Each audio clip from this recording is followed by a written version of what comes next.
Yeah, just to give you an idea of numbers, as we closed 2024, we were reaching about 1.2 million people in the east, and then it's February now.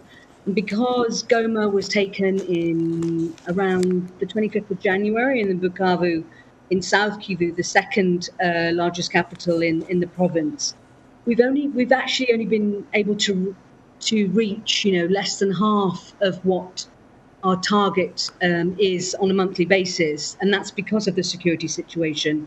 The Goma airport remains closed.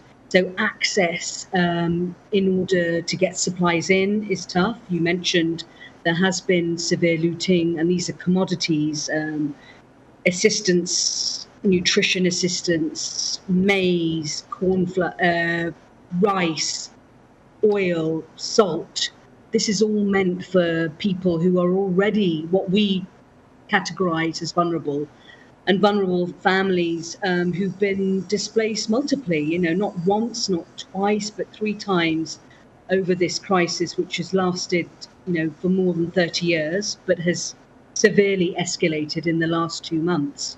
Shelly, I can only imagine how scary it is to move around. How is WFP and other aid organizations able to move around to be able to reach the most vulnerable communities? So we've been on the ground throughout. We have had a core critical staff that never left, and that's really because when a crisis of this scale happens, when people who've been living in these very makeshift camps around Goma for the best part of 2 years, who we've been feeding and giving cash assistance to, food assistance to over this period of time, and then they've been told by the M23, you have days to return home. So it's what we're calling now those returnees, and WFP is now having to look at where are the stocks that we need, how are we going to reach these families who've had to leave parts of Goma, and many of them have told us, we don't even have money to get back home. We don't even know when we go back to our villages, will our homes be there? Is the fighting still going on?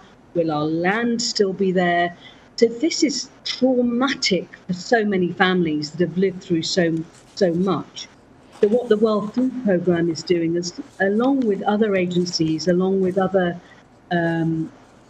NGOs and our partners on the ground, is really trying to assess where are the most critical areas that we need to be right now, given, as you quite rightly say, that we've been choked of access, we've been limited by supply routes, we've been limited by the security situation.